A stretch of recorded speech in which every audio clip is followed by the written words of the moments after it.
the India Ideas Conclave 2017. This is the 4th year of the India Idea Conclave, which is a premier meeting of intellectuals, leaders who talk about the issues facing the nation. I now request the guests to come on the dais. I request Shaurya Doval, Director of India Foundation, to escort Her Excellency Chandrika Kumaratunga to the dais, please.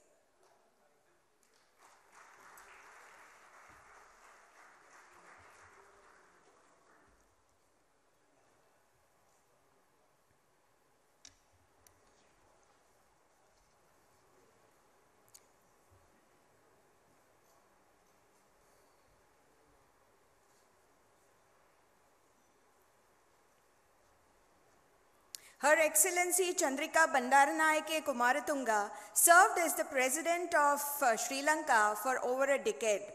She also holds a PhD in Developmental Economics from the University of Paris, and she was listed as one of the most powerful women in India, in the world by the Forbes magazine.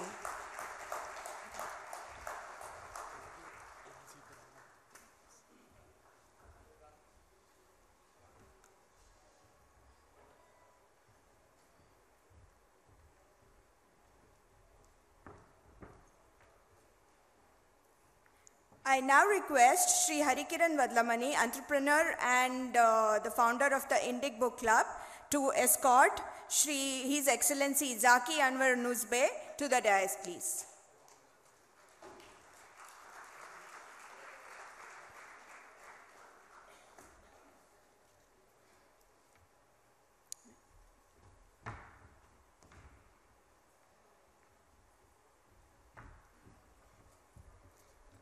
His Excellency Zaki Anwar Nuzbe is the Minister of State for United Arab Emirates. He was the head of media at the Presidential Court. Welcome, sir. Now I request Shaurya Dovalji to accompany Sri M.J. Akbar, Minister for State for External Affairs, Government of India.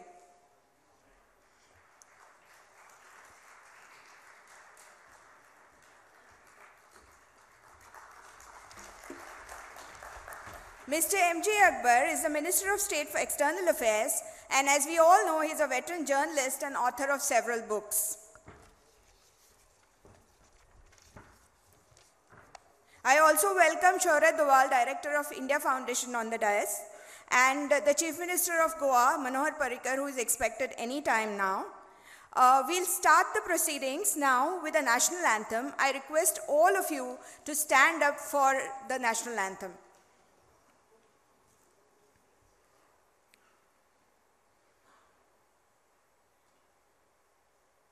जनगण मन अधिनायक जय हे भारत भाग्य विधाता पंजाब सिंध गुजरात मराठा द्राविड उत्कल वंगा विंध्य हिमाचल यमुना गंगा उच्छल जलधि तरंगा तव शुभ नामे जागे तव शुभ आशीष मागे गाहे तव जय गाथा Jana Gana मंगलदायक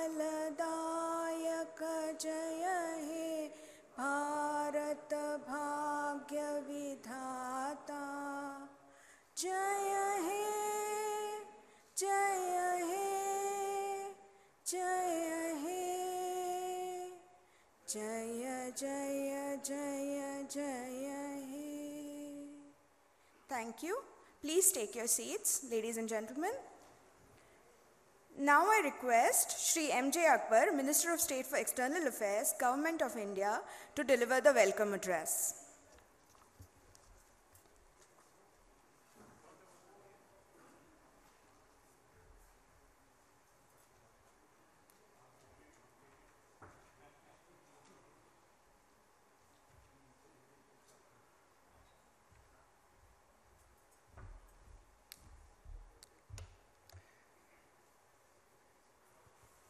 distinguished dignitaries on the dais, friends in the audience, it is a high privilege to initiate yet another conclave of our foundation, a foundation which is dedicated to one of the most important elements of nation building and indeed nationalism, which is ideas, and ideas that are relevant to their times. I have to begin with a tribute to Ram Madhav, who is really father, mother, and child.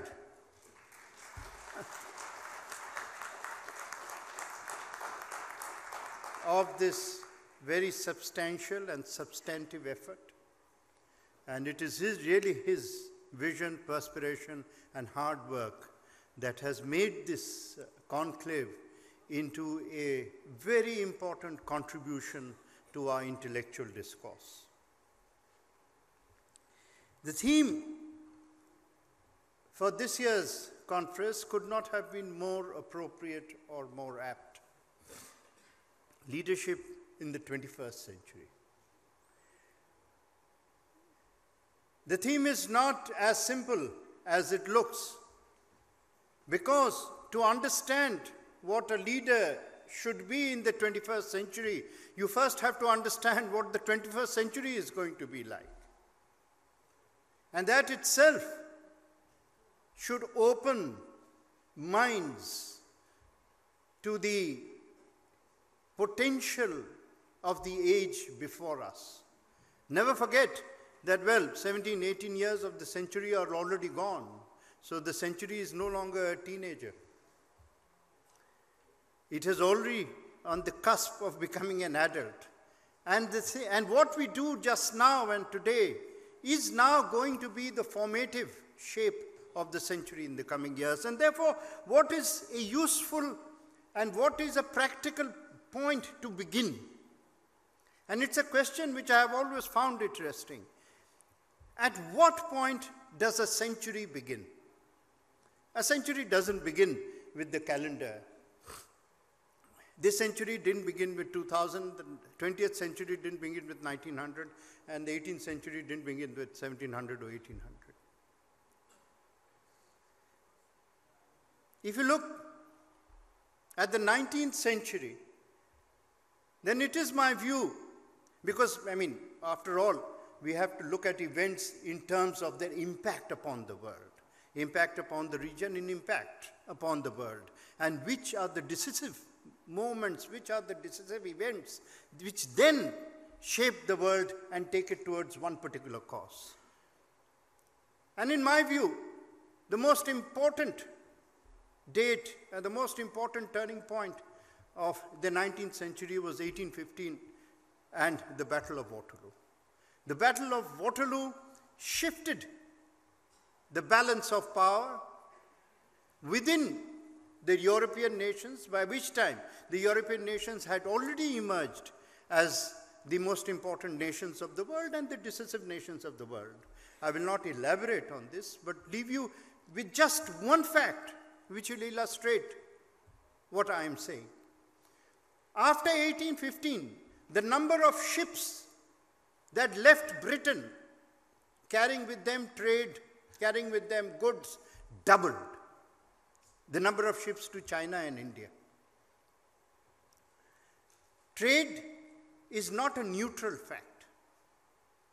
Even in the so-called open trade agreements, which have become very fashionable now, trade is never neutral. Trade is the sale and purchase, transfer of goods, and goods emerge out of something more. Goods emerge out of the knowledge edge. Goods emerge out of science, out of technology, about where a nation had gone by. But why was this? The doubling of the ships, which would then eventually go up to China and India, and take opium to China and actually implode Chinese strength almost imperceptibly. And why was it so important? Because till the 19th century, the greatest exporting nations of the world were India and China. Out of the 300 names for cloth, something like 280 come from India. And it was not just, of course, Bengal was the hub of cloth manufacture, but it was not just Bengal, I mean all over Gujarat. All of these states were thriving trading centers. And I'll again leave you with one statistic which will give you an indication. Indian cotton called calico and another product which was a combination of cotton and silk was the dominant fact of African markets. But within 1815 to 1840, the amount of British cloth which went into the African market displacing Indian multiplied by 25 times by 1850. And once that multiplication had taken place, the balance of power in terms of the wealth of nations had shifted irredeemably. Well, not irredeemably, because we are redeeming it now. But it took 150 years for the process to again, for our revival to again begin. This use of trade with gunboats became the operative mechanism for the rise of industrialization, for the rise of goods. And if you take a very simple statistic, I have always tried my best to quote the statistic as often as I can, because the more widely it is disseminated, the better it is. And this statistic is from Paul Kennedy's book, The Rise and Fall of Nations. Paul Kennedy teaches at Yale at this moment.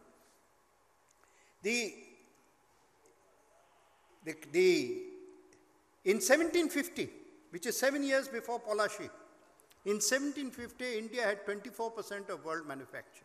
24%, one good out of every 4 was made in India. China had 30%, one good out of 3. So between us, we had 50%. And that is why we were the superpowers of the age before that. By the time colonization wrecked us with both famine as well as the complete trade monopoly of the West, Britain had 24% by 1940 of world manufacturing output, and we had 2%. Britain in 1750 had 2%, but may I suggest, before we continue further, to blame the British for this is cowardice. It is not the British who won, it is we who lost. Let us accept that. And we lost because we had fallen behind in some very important ways, but most importantly, we had fallen behind in the knowledge fronting. Similarly, the next century, the 20th century, when did it begin? The 20th century, in my view, begins in 1918 and 1919 at the end of World War I. Because the end of World War I completes a very, very unprecedented historical process. Oh, sorry, it doesn't complete it, but takes it to a point where it cannot be reversed. And that is, it ends the age of empire. So, the empire, which was the geopolitical fact that sustained and created the geopolitics of the last 1,000 years, has now suddenly disappeared with the end of the Tsarist Empire, with the end of the Ottoman Empire, with the end of the Austro-Hungarian Empire, and of course with the end of the German Empire.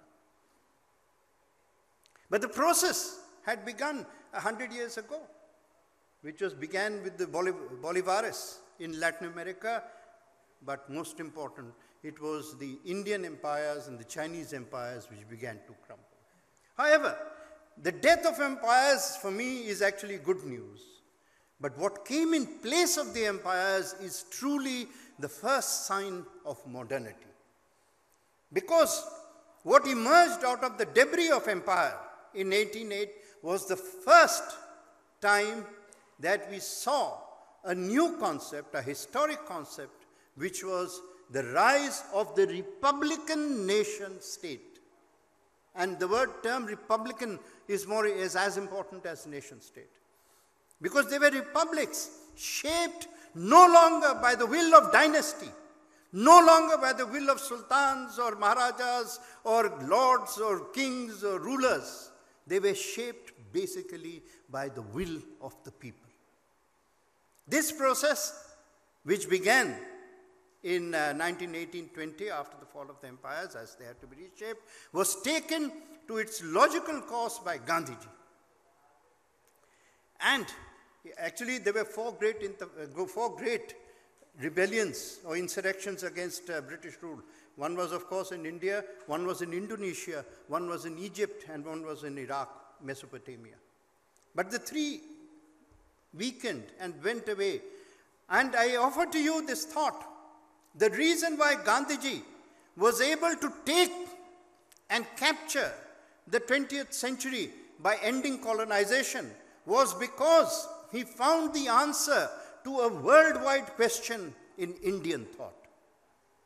The big question used to be, what and who can fight the British Empire?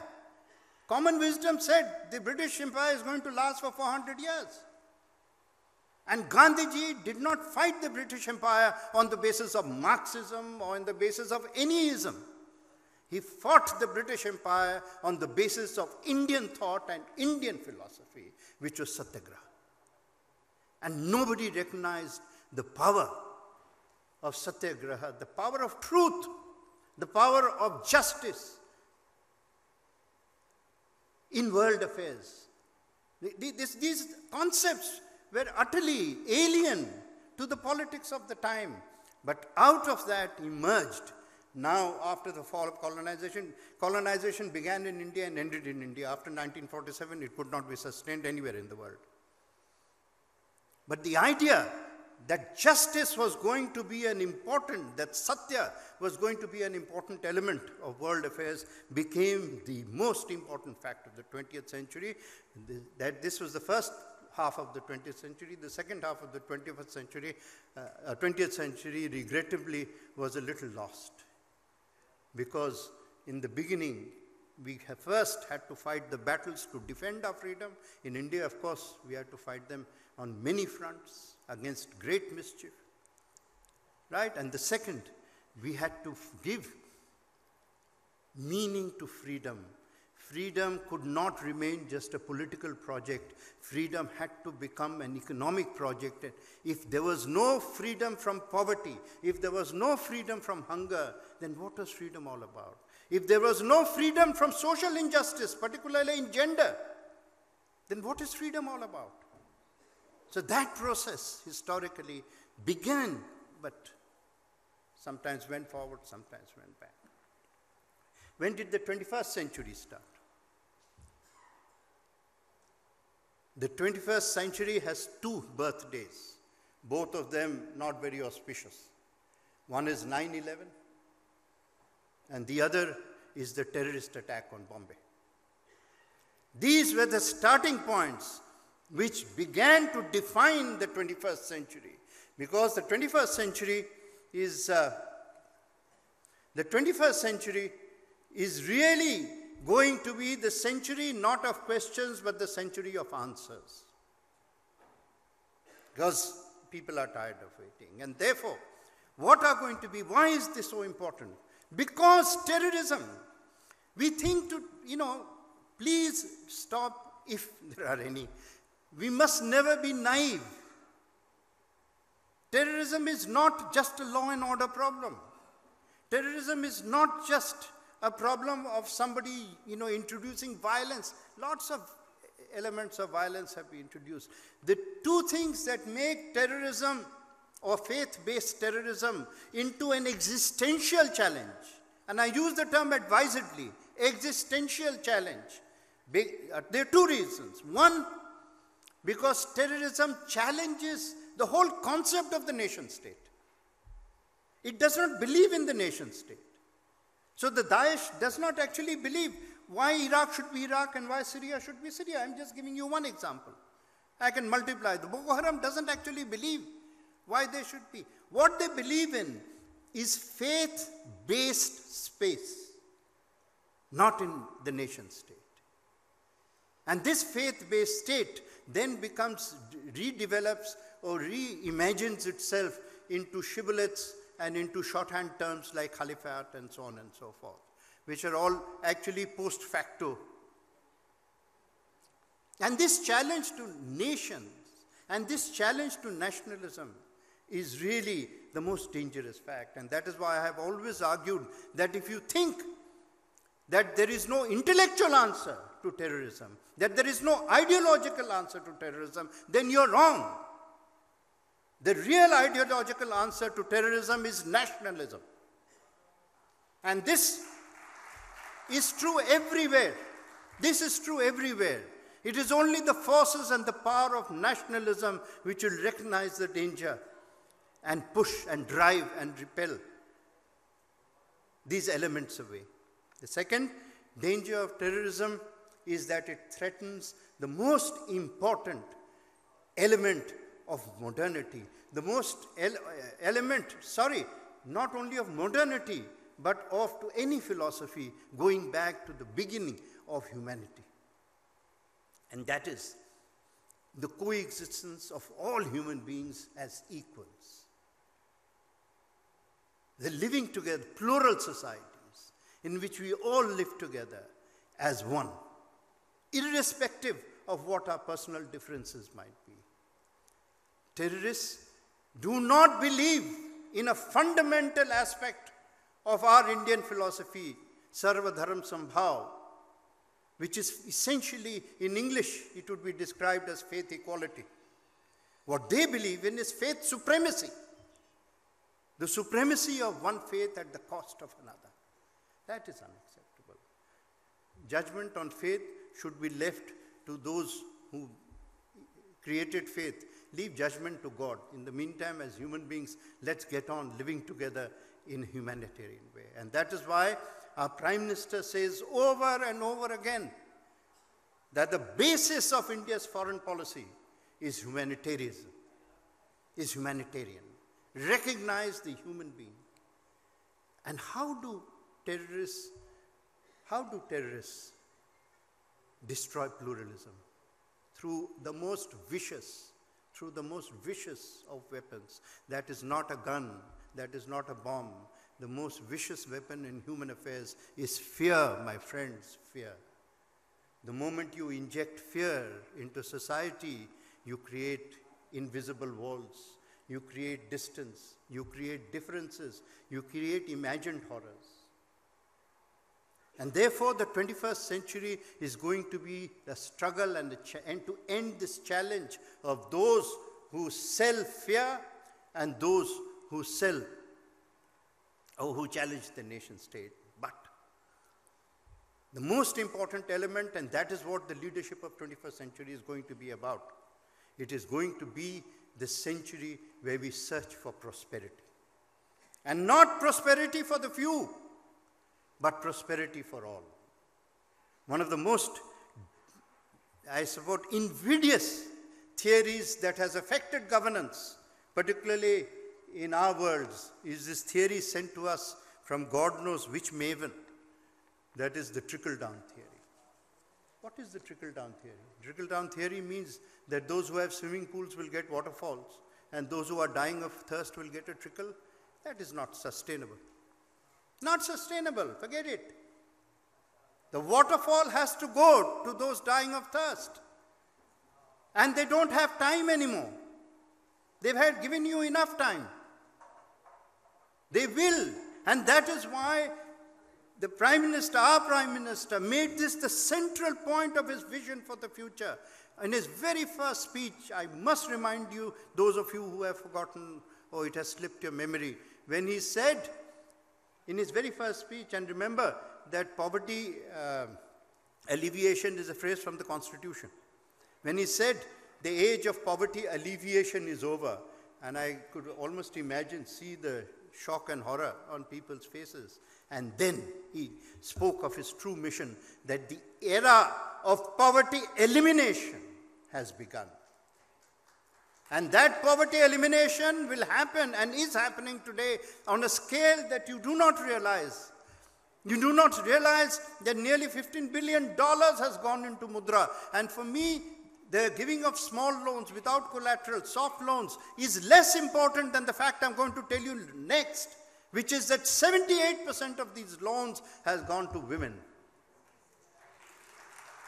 And this is the perfect marriage of gender emancipation, poverty elimination, and the absolutely radical use of mass technology, which no one in the world believes the scale on which it is happening in our country, of radical use of mass IT and mass technology in order to lift the last 100 million families in our country which are still at the bottom and take them and bring them up into the middle class, make the middle class more prosperous, right? And create a much greater degree of harmony. The 21st century leader must recognize that there is going to be no place for poverty. There is going to be no place for injustice, particularly gender injustice. Women are not going to wait, and why should they? They have, from time immemorial, they've suffered. This is going to be their century. Finally, I'll leave you with this thought. Human beings are land-centric. And this is probably the last important requirement of any leader. We are all land-centric. Everything we do is on land. We live on land. Our culture is land-oriented. Our agriculture is land-oriented. Our industry is on land. Everything is on land. But land is now a tired asset. Now land is a depleting asset. The 21st century will be controlled by seas, by skies, and space. And none of the three, seas, skies, space, have boundaries. And that will be the real challenge of how do we create a shared planet. And don't dismiss what I am saying as too visionary or too idealistic or too soft. This is the reality. It is a shared planet which is only going to say, because we live in an age of nation states. Nation states are sovereign states. There are no big states and no small states. We are all sovereign and equal. Yes, different nations have different capacities, but we are equal. And this is going to be the age of justice, of equality, and this is going to be the age, and only a leader with the vision of Swami Vivekananda, and I dare say the ability of Narendra Modi, understands what must happen. Thank you.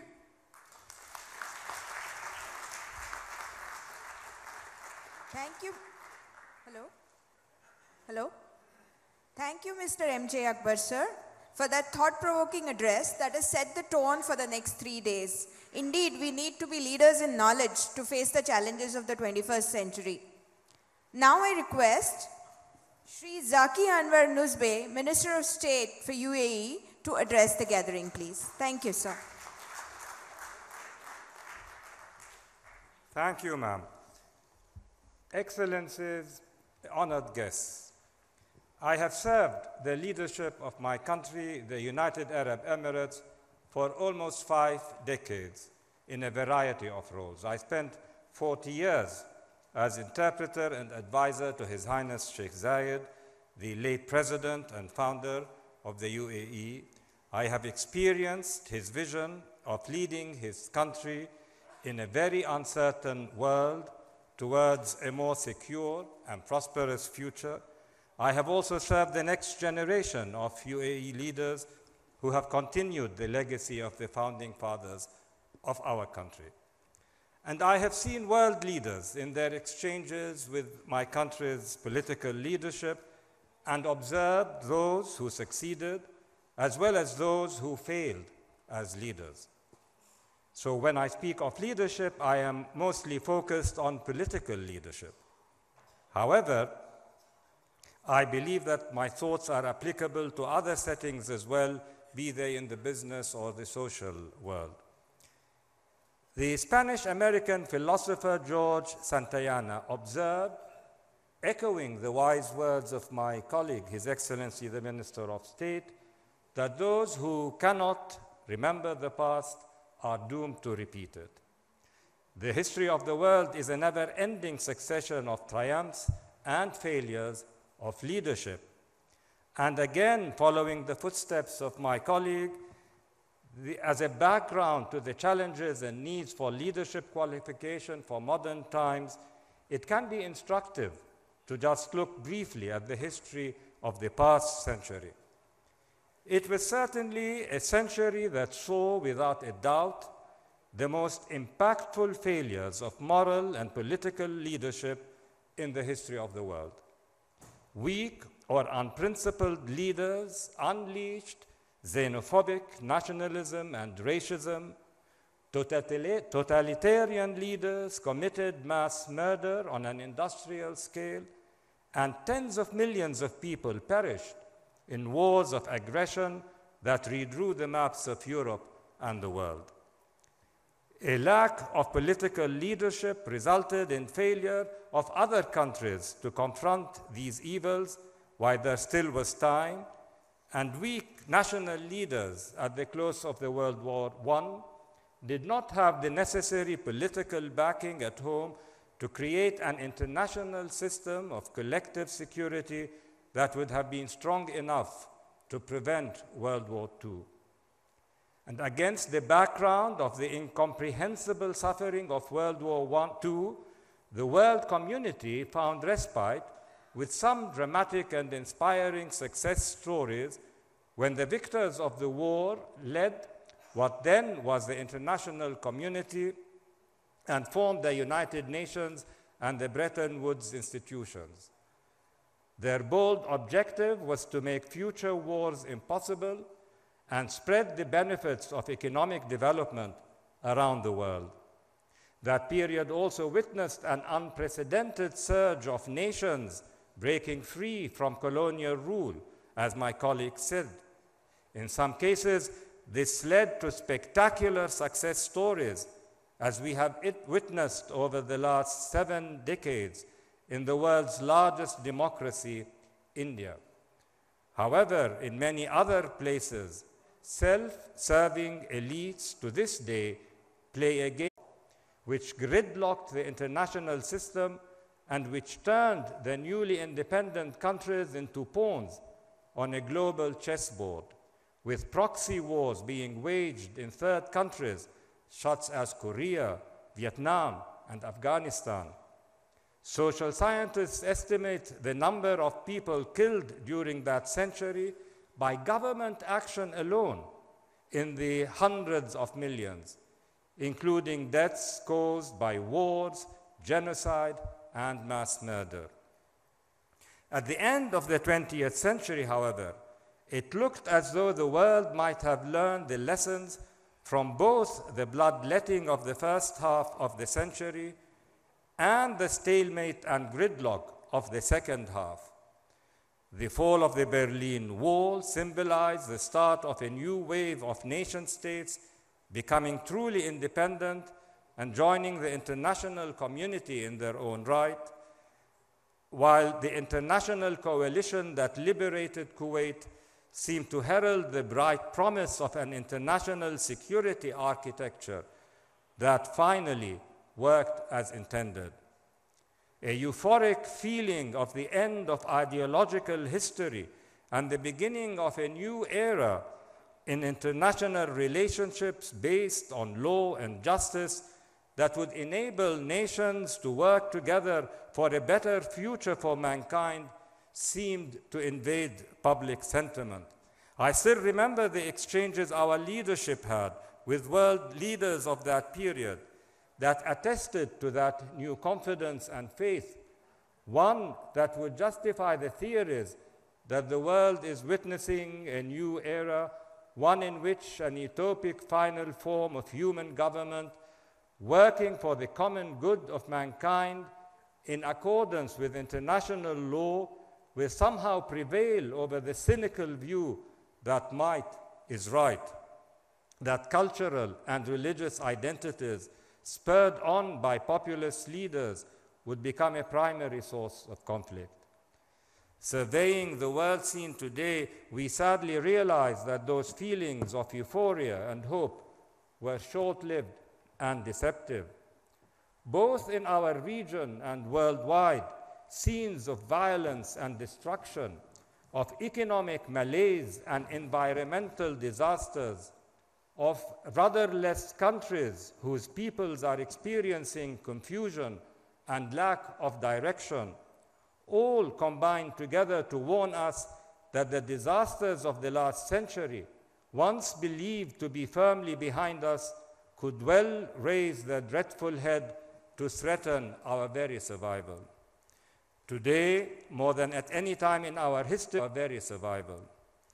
Today, more than at any time in our history, the need is manifest for a new kind of world leadership, one that is capable and resilient, adapted, as your ideas conclave surmises, to the requirements and challenges of the 21st century, a leadership that is inclusive, collaborative, and of service to the individual, to its community, to the ecology, and to the world.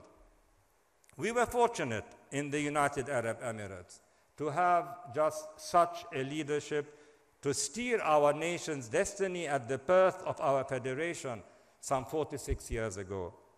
I had the privilege of witnessing firsthand the transformation of the UAE from a small fledgling federation of 7 emirates located in a very dangerous and volatile part of the Middle East into a success story of peace and prosperity, both for its own people and for millions of residents from more than 200 countries, including a large Indian community, who make invaluable contributions to the social and economic progress of the UAE. Born at a critical juncture of the history of the region, out of coming together of 7 small emirates in 1971 to create a modern state in the face of existential threats and challenges, lacking in all the basic infrastructures of politics, economy, and security, surrounded by conflicts and frontier disputations in a rough neighborhood that was strategically important for the world community. I still remember how the world greeted this new political formation with incredulity and doubt. It became, however, quickly acknowledged today as a successful modern state that managed to establish in record time from the foundations a prosperous and advanced society based on education and sustainable growth. Its spectacular achievements allowed it to assume a position of preeminence both regionally and internationally, to play an effective and responsible political and economic role, and to contribute to the stability and security of the region while becoming a leading aid donor to global humanitarian causes. It is difficult to reconcile this image with that prevailing in 1971, which I remember, as the rulers of the Trucial States met at the Jumeirah Palace in Dubai on the 2nd of December 1971 and proclaimed the establishment of the UAE. The prevailing impression amongst most observers at the time was that this new political entity lacked the basic requirements of statehood, possessed scarce human and economic resources, and was unequipped to survive the challenges of that period. How did that happen in the face of such overwhelming odds? What type of leadership brought about this transformation? The UAE's remarkable story of achievement is largely founded on a successful historic leadership that was able to harness the creative energies of its people to surmount all obstacles on its path. What has perpetuated this success story was that the founding fathers recognized the imperative of building a strong generation of successors who continue their legacy today and steer the nation's destiny into its future. And in looking back at our recent history, I think it appropriate to draw on Max Weber's typology of leadership or authority. He distinguishes between three types of leadership: the traditional authority of a hereditary ruler, the charismatic authority of an inspiring political leader, and the legal or formal authority of the head of an institution. The late Sheikh Zayed was able to integrate all three of these types of leadership, which made his brand of leadership very effective and very resilient. He was a traditional ruler who commanded the loyalty of the local tribes because of his lineage, but he did not stop there. He also was a charismatic leader who inspired people at home and abroad through his political vision, his strong moral compass, and his dedication to alleviate humanitarian suffering. And he built the normative and institutional underpinnings for a modern state, providing the legal or formal authority necessary for running what today has become one of the 30 largest economies in the world. The legacy of the founding fathers of the UAE is carried forward by today's generation of UAE leaders in a way that is reminiscent of Henry Kissinger's description of a national leader as someone who formulates a powerful vision for the future of his country and who then leads them towards that vision. In that process, the leader pushes the outer boundaries of what is possible in the political, social, and economic context of his society. In other words, leadership does happen from the front, but the leader never gets too far ahead of the people.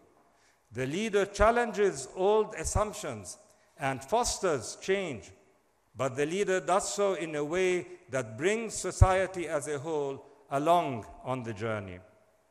I have seen this brand of transformative leadership in action for 5 decades now, across a broad spectrum of issues. The empowerment of women, alluded to by my honorable colleague, is something that is an issue of paramount importance to Sheikh Zayed. Today's government of His Highness Sheikh Mohammed bin Rashid, Prime Minister of the UAE and ruler of Dubai, has 9 women serving in the cabinet. One of them as Minister of Youth was appointed when 22 years old. Another example is the transformation of the UAE from a hydrocarbon economy to a post-oil economy. Given the UAE's rich endowment with natural resources, that may seem counterintuitive. But several decades ago, our leadership recognized that a purely oil-based economy would be unsustainable and drove an ambitious diversification agenda. This was neither cheap nor convenient, but it provided for a much more resilient economy.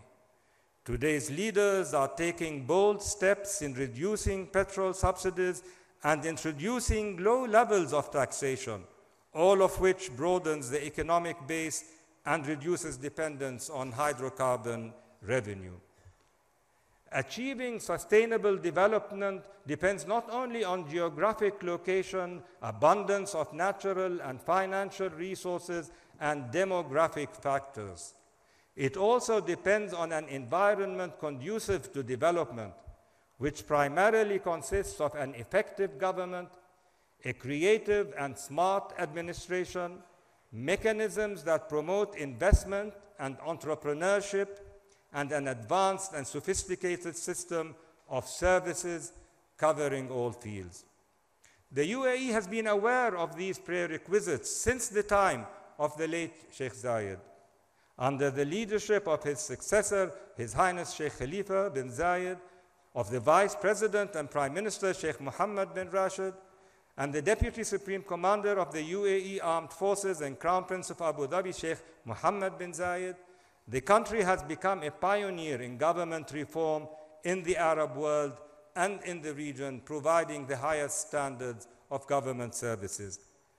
And to ensure that its services are delivered in an optimal fashion, The Smart Government Initiative was launched in 2013.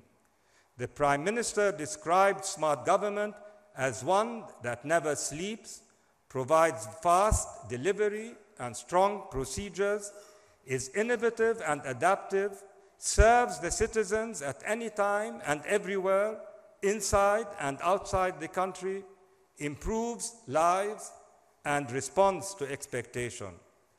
And to help achieve these goals, the government of the future was announced just recently in 2017. The Prime Minister introducing new ministry portfolios to consolidate the ways of dealing with the future challenges that we will face, nominated a Minister of State for Artificial Intelligence, a Minister of State for Advanced Sciences, and a Minister of State for Food Security.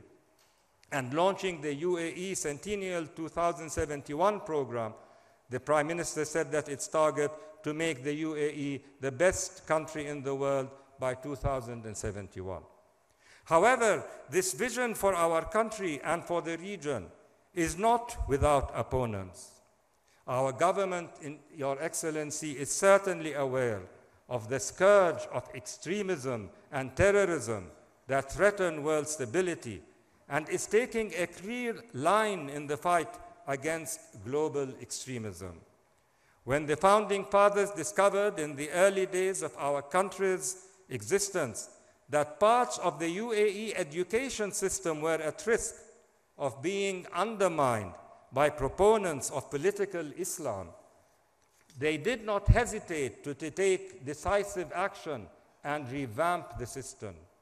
We are a Muslim country, and this is an important part of our identity in the 21st century. But we cannot allow our religion to become an instrument in the hands of those who would twist the meaning of Islam and abuse it for their political goals. Today, our government is leading the fight for the hearts and minds of those who are at risk of being misled by extremist messages online, rather than ceding the field to the extremists. None of all these policies have always been popular across the region, not in the days of the Founding Fathers and not in the present day. Our leadership has taken risks in implementing these policies, but as Nehru famously observed, the policy of being too cautious is the greatest risk of all. And finally, while our government has been focused on the sustainable development of its economy and the provision of the conditions that ensure the happiness and well-being of its citizens and residents, it has always taken it as a central duty to extend a hand of help and assistance to all those countries and individuals it could reach out to.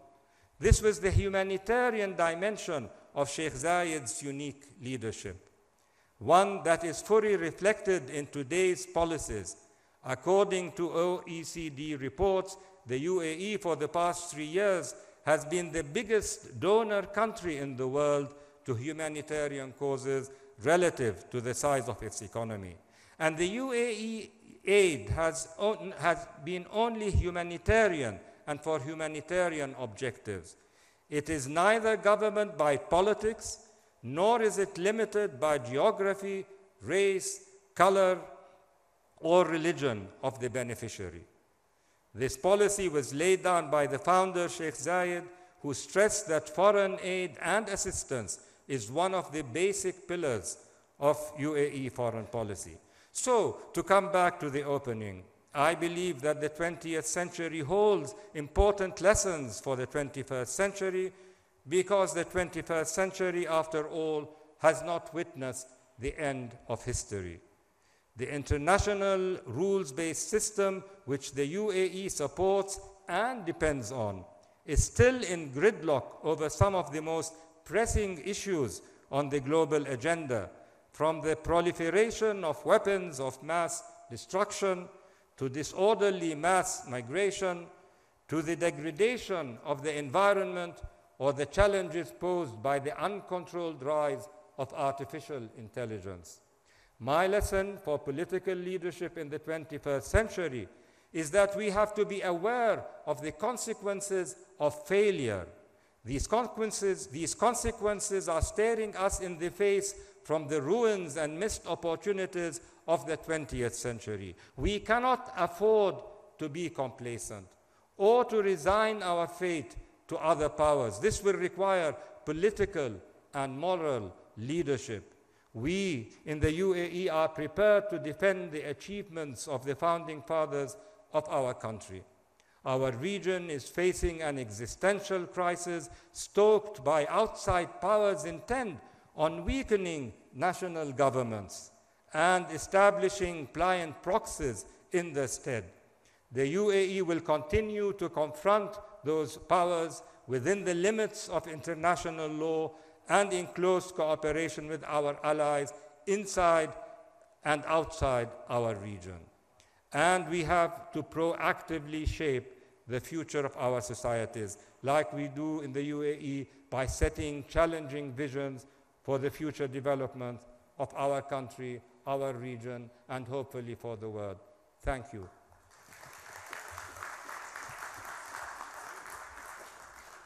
Thank you, sir. That was indeed an inspiring speech. The story of UAE's transformation is indeed inspiring. Now I take great pleasure in welcoming to today's function the Chief Minister of Goa, Shri Manohar Parrikar. I request Harikiran Ji to accompany him to stage.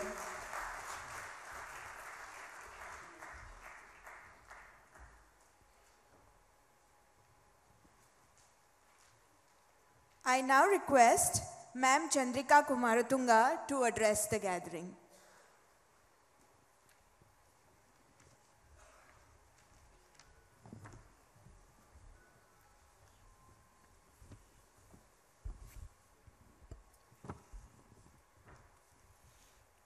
Excellencies, distinguished guests, I would first like to express my appreciation to the India Foundation for inviting me here today, even though for a very brief moment, and to participate and listen to ideas in this conclave. It is true that in our world, where conflicts abound all around us, exchange of ideas will promote mutual understanding. So therefore, I would like to take this opportunity to congratulate the initiators, the creators of this idea through the India Foundation and the Ideas Conclave. The two speakers, the distinguished speakers before me have, I think, covered a large area of what we are discussing today, so therefore, fortunately, I can be brief. We were talking about the need for promoting nationalism, I think, as against terrorism and extremism. I agree. We know that the process of decolonization, which began around the time that India and Sri Lanka and most of the countries in our region, in South Asia, achieved independence. The process of decolonization, we know, created a new paradigm for a new world. A world of free nations, rich or poor, asking for equality, equal status, and recognition. In this new world, we saw the rise of identity politics, the demand for the recognition of specific identities of different nations, of diverse communities within nations, which led to all kinds of political activities, sometimes ending up in the breakup of ancient nations, the demand for violent demand for separate states. Finally, this has been exacerbated to the point of terroristic politics. The demand for identity, recognition of identity, right or wrong, has led to much violence in our generation within the last, I would say, 75 years.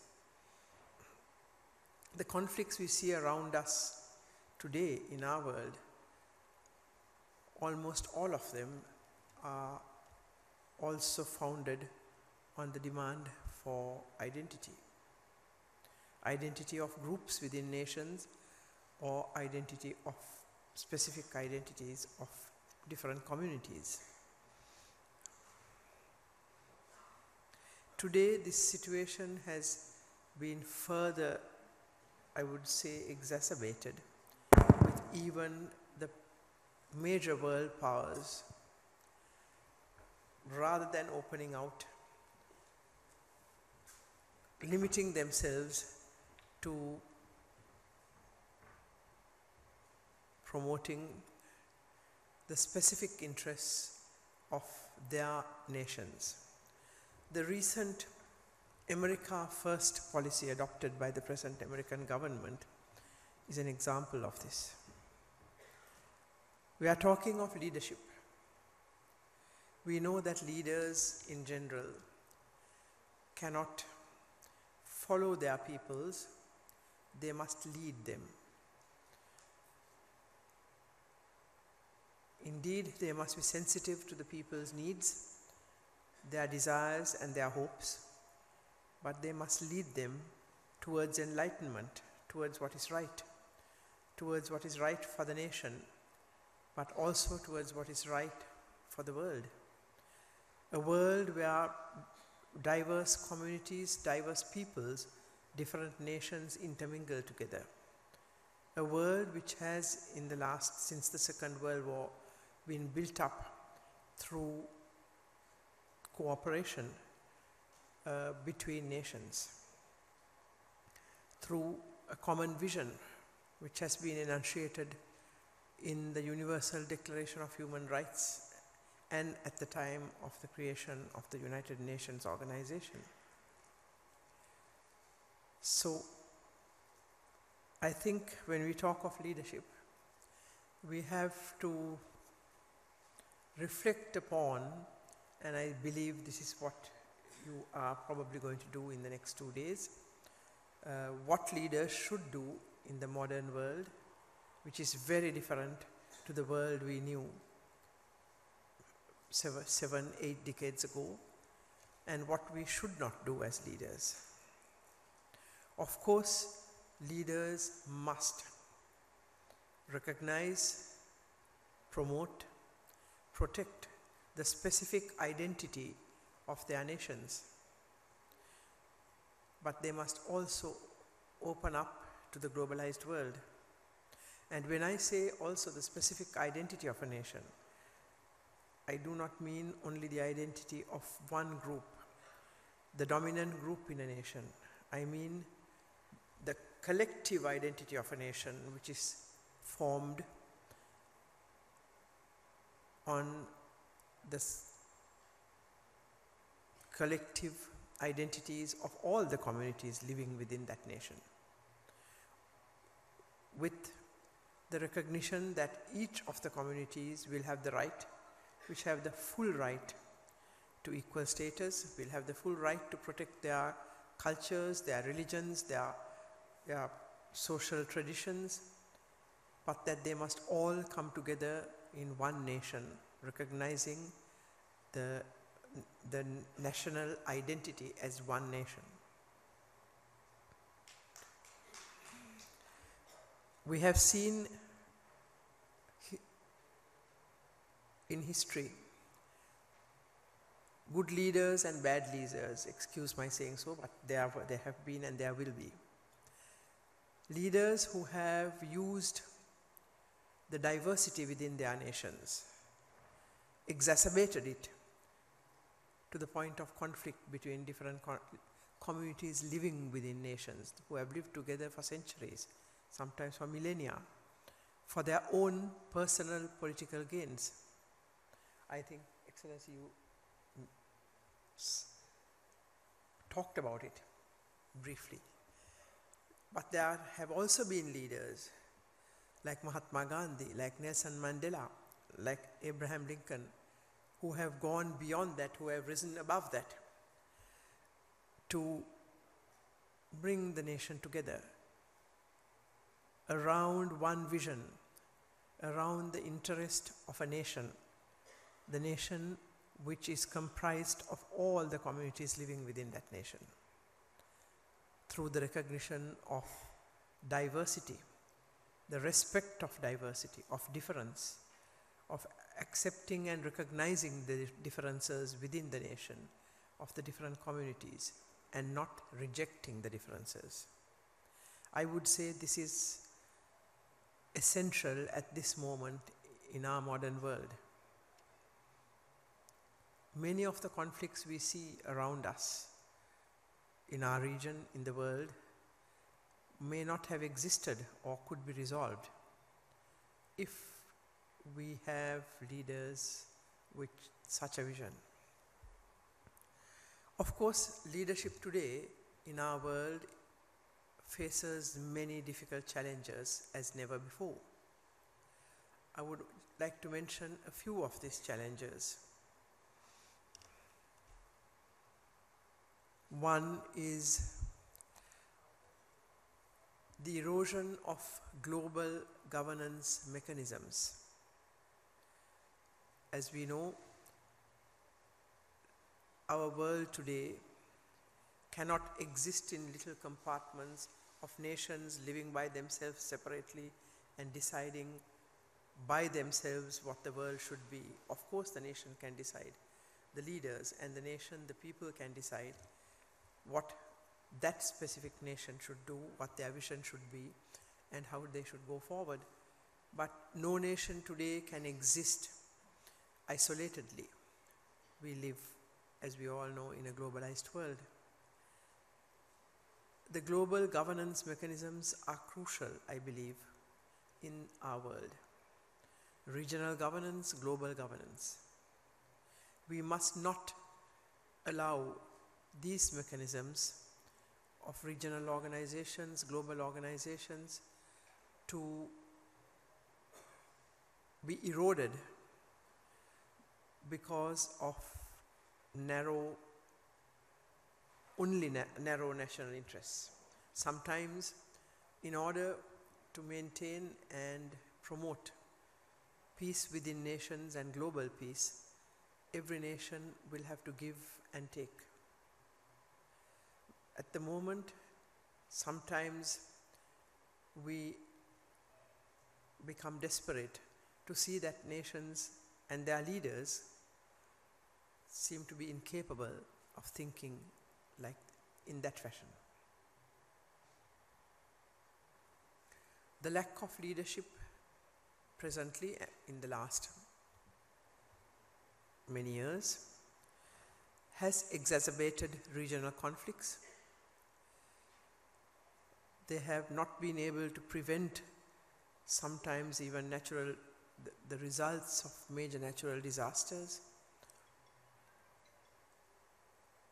So I would say today's leaders in the 21st century will have to work together to strengthen the mechanisms, the institutions of global governance, of regional governance, rather than weaken them because two nations have a problem between them in a region, and therefore we must not allow, some people think, the regional mechanisms to work. This is, I would say, an absolute must. Added to this is the nuclear threat. Recently, it has become very serious and very close home to us, with North Korea threatening, I don't know, nuclear what? Maybe nuclear warfare. And our region, South Asia, also will have to work out mechanisms to manage this aspect, because the two major powers in our region are nuclear armed, and now we have so many others in Asia jumping into the arena and muddying the waters. Global leadership is urgently required in managing this matter. We despair at seeing the way the world is handling, for example, the Korean nuclear threat, the North Korean nuclear threat. Some leaders are making all kinds of statements. The global governance mechanism, the major one, the UN, seems helpless. The other nations are silent.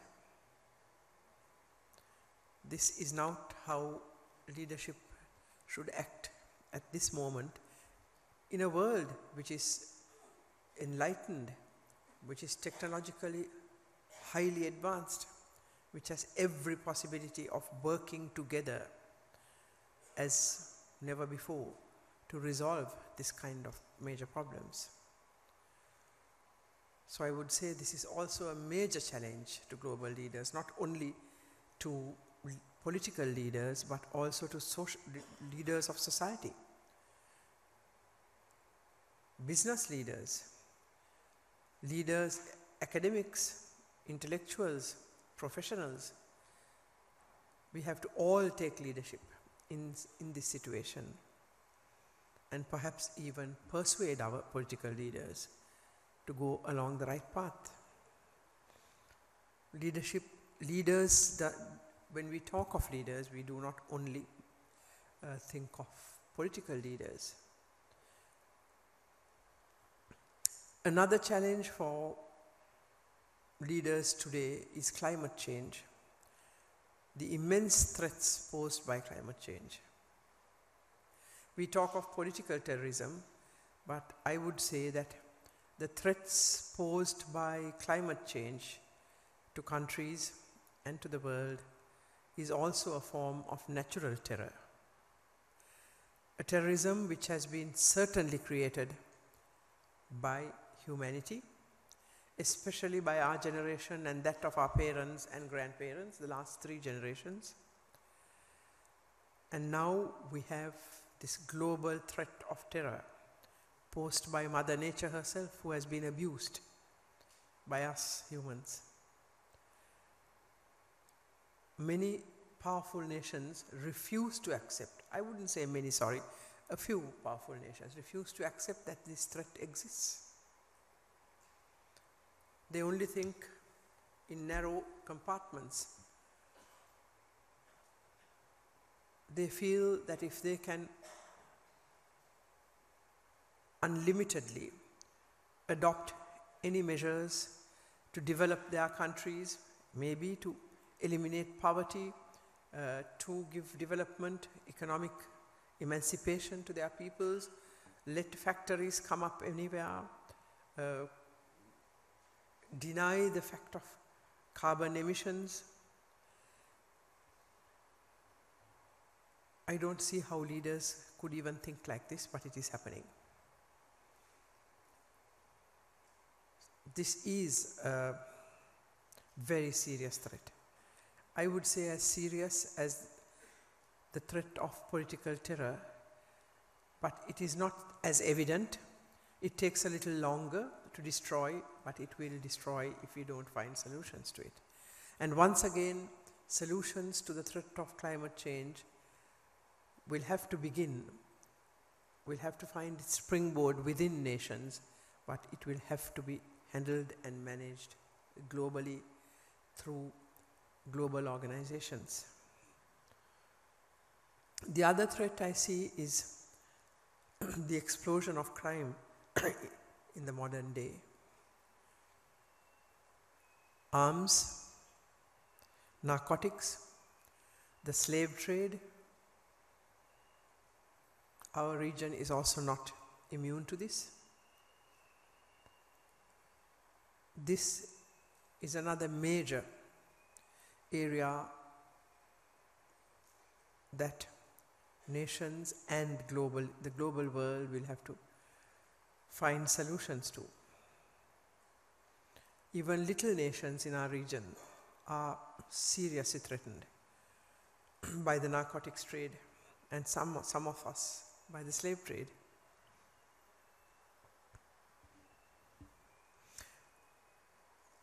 In all of this, the technology revolution, the electronic communications / technology revolution has taken over the world. It has decided how the world should act, how leaders in government, in business, in industry, even in agriculture, in rural activities, how they should behave, how they should act, how they should communicate their decisions and their visions. Social media has taken over the world. We saw what happened in what was called the Arab Revolution. The social media dominated, even though it was short-lived. The social media dominated the whole process. One didn't need traditional arms to topple governments, to topple systems, to topple regimes. They simply made use of the peaceful weapon of social media. My country saw the uses of this 3 years ago, when a ruthless regime was changed, I would say, without shedding one drop of blood, through entirely democratic means, by the civil society, together with political organizations, academics, professionals, religious leaders, most of them, all of them getting together. And in this whole revolution, social media played a crucial role. How do we handle this? How do we manage it? How do we move forward using it? I believe in India, your leader has mastered that art, but very few others have still moved towards that.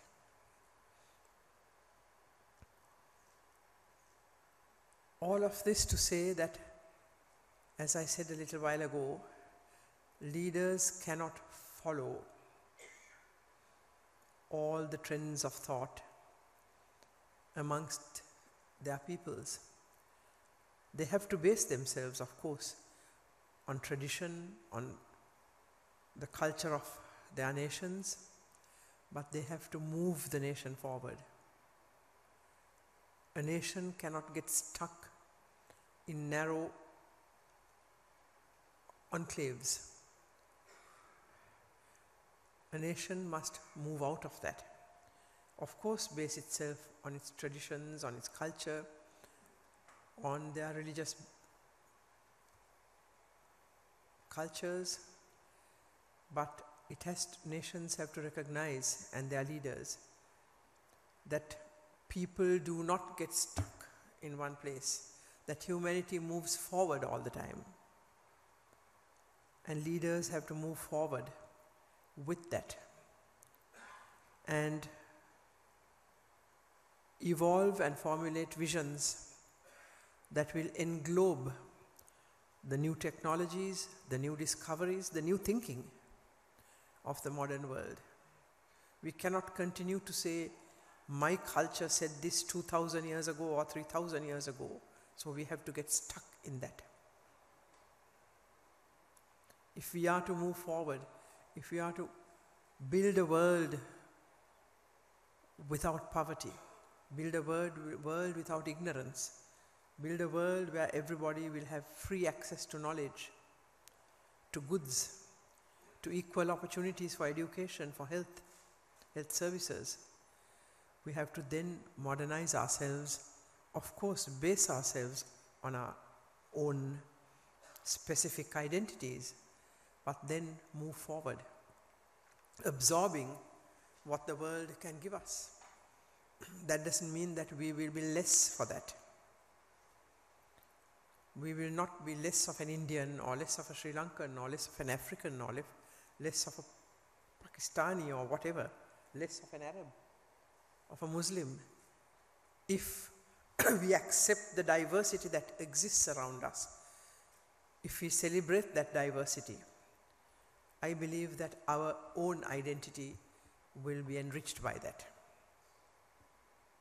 by the humaneness of that, by englobing and absorbing and including everybody in the forward march of a nation, in the forward march of an enlightened world, without conflict, without terror of all sorts, a world where we could all live in peace, where difference will be accepted, and where different groups and communities do not have to fear that they are different. With this thought, I shall end my little presentation, and I would like to take this opportunity once again to wish all of you who will be dialoguing for the next few days within this conclave, and I'm sure you will evolve and come up with new ideas for an effective vision for a peaceful world. Thank you.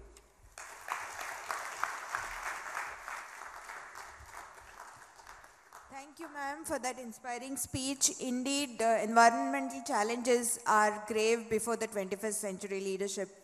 Now I request Shri Manohar Parrikar, Chief Minister of Goa, to deliver the concluding address of this inaugural session. Thank you, sir.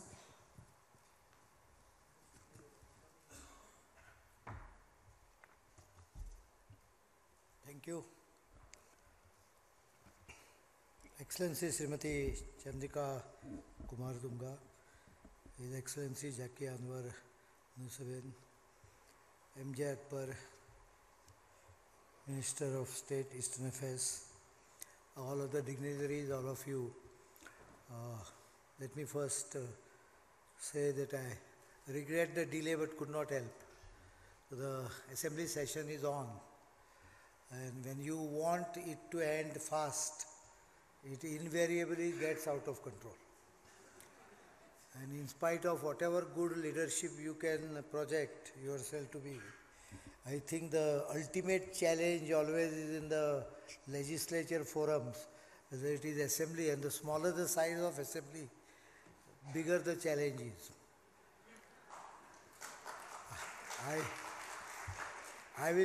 I'll not say much. Two things I will do. Let me welcome you to this beautiful place called as Goa. I think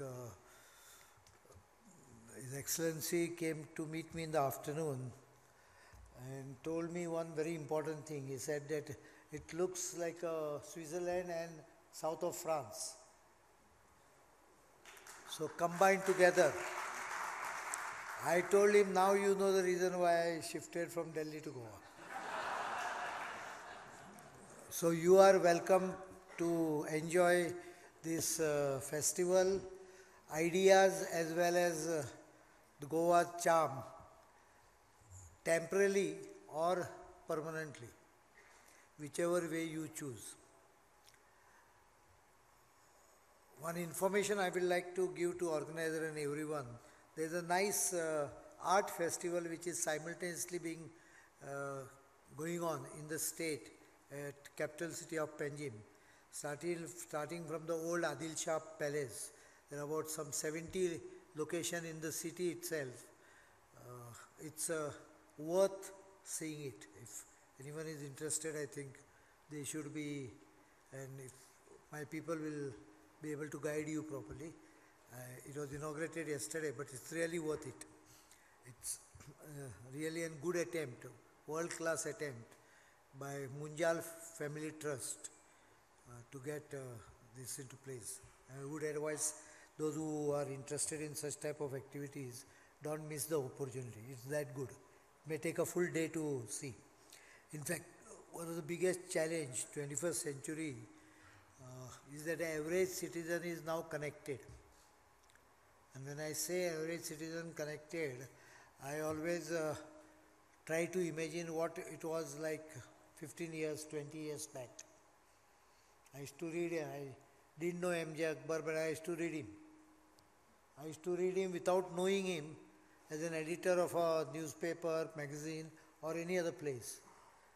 But his selection of his articles to appear in a particular magazine of repute, or editing a big newspaper, possibly came out of a selection process. You need people to read the articles. You can't publish articles which is not liked by anyone. So because I loved his articles, I read it. There are lakhs of people who wish to do it. So the newspaper never published articles from a common citizen because no one would have read them. So information was filtered 20 years back. It was filtered and a quality information is to go upstage. And finally it is to come in a news magazine of a repute, only of those people whose thought process is well developed and who can really give people ideas and concepts in a well written words. In today's world, there is no selection process.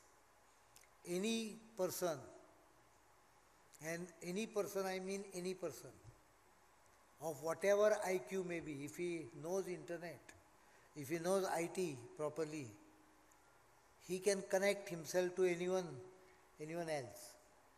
Social media has become so fast that people are bombarded with information of quality and of lowest standard also.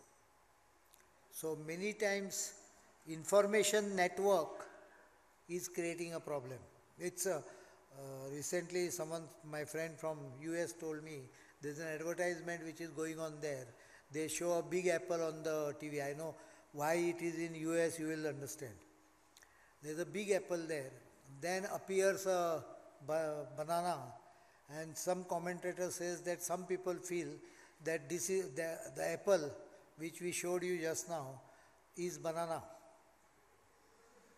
Then the picture of banana goes and a picture of orange comes.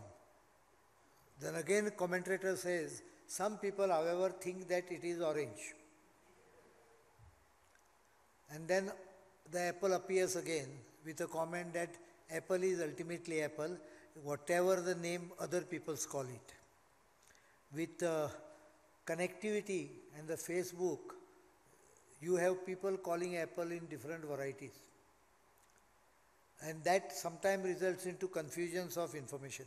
Today's biggest challenge, according to me, I will not go into the other aspects of it. There are many factors, many points which I had brought in, but I think some of them were already discussed here, so I won't repeat them. But I will say that the real biggest challenge for 21st century leader is to ensure that his message goes focused.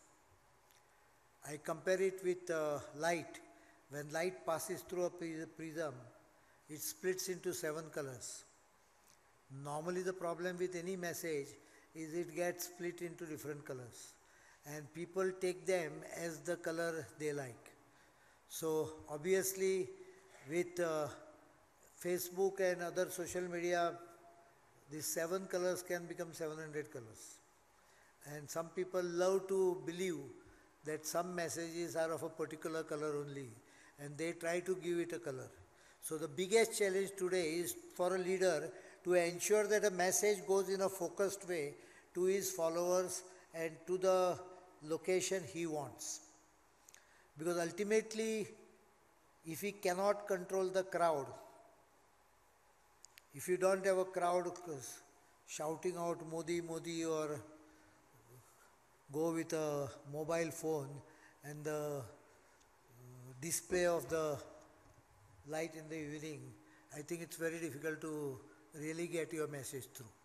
Frustrations many times built up because leadership is unable to really get the message through.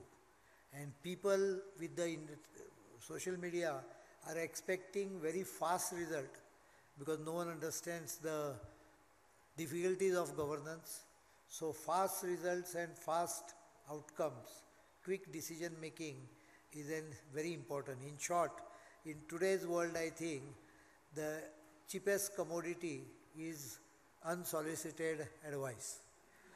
That comes a plenty. That comes so much that you can't just wave away because everyone feels that his advice is the best. And if you don't follow his advice, he is damn viewed. So I would like to end my small address by calling the most important verse of the Bhagavad Gita as far as leadership is concerned.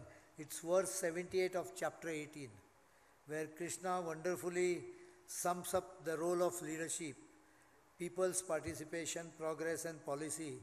He says, whenever there are higher values and leadership and people charged with dynamism and spirit of sacrifice.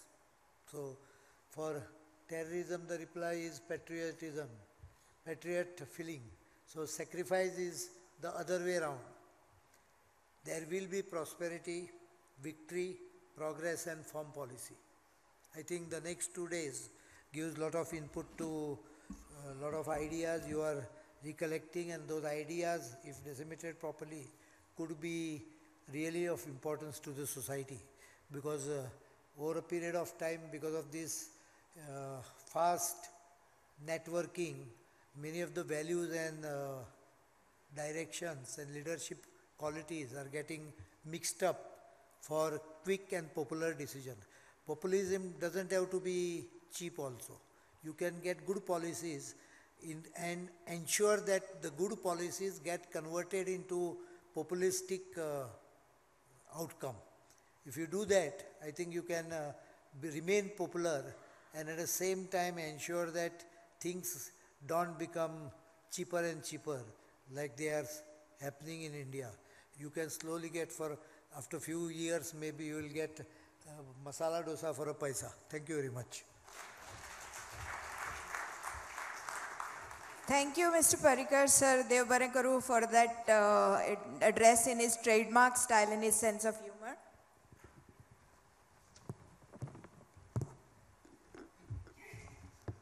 In our culture, we say Atithi Devo Bhava. It is time to honor our guests for today, Her Excellency Chandrika Kumaratunga. I request the CM of Goa, Shri Manohar Parikar, as the host of this function to felicitate Ma'am Kumaratunga.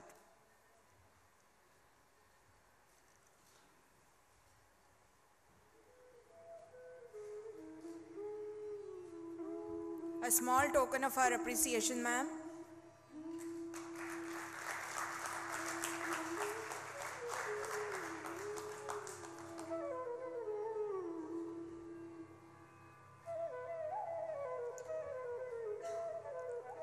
Now I request Shri M.J. Akbar, Minister of State for External Affairs, to felicitate Shri Jaki Anwar Misbah. Mr. Akbar, as we all know, is the Director of India Foundation, and as a host, he should be felicitating the guest, Shri Jaki Anwar Misbah.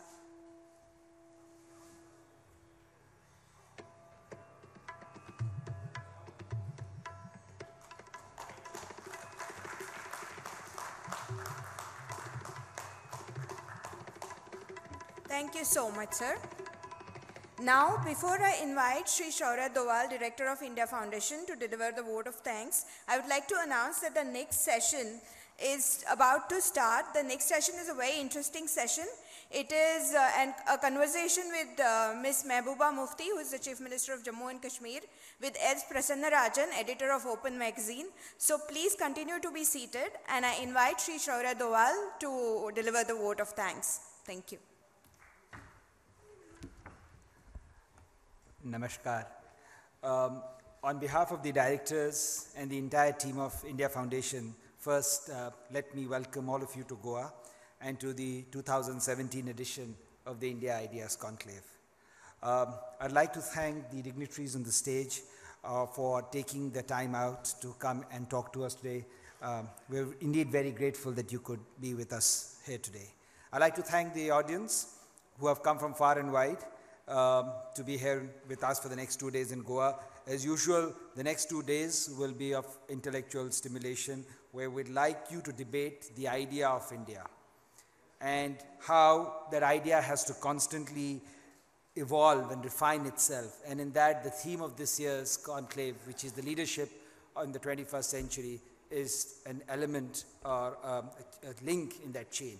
So with that, wish you all the best for the next 2 days in Goa, and thank you to all of you for being here.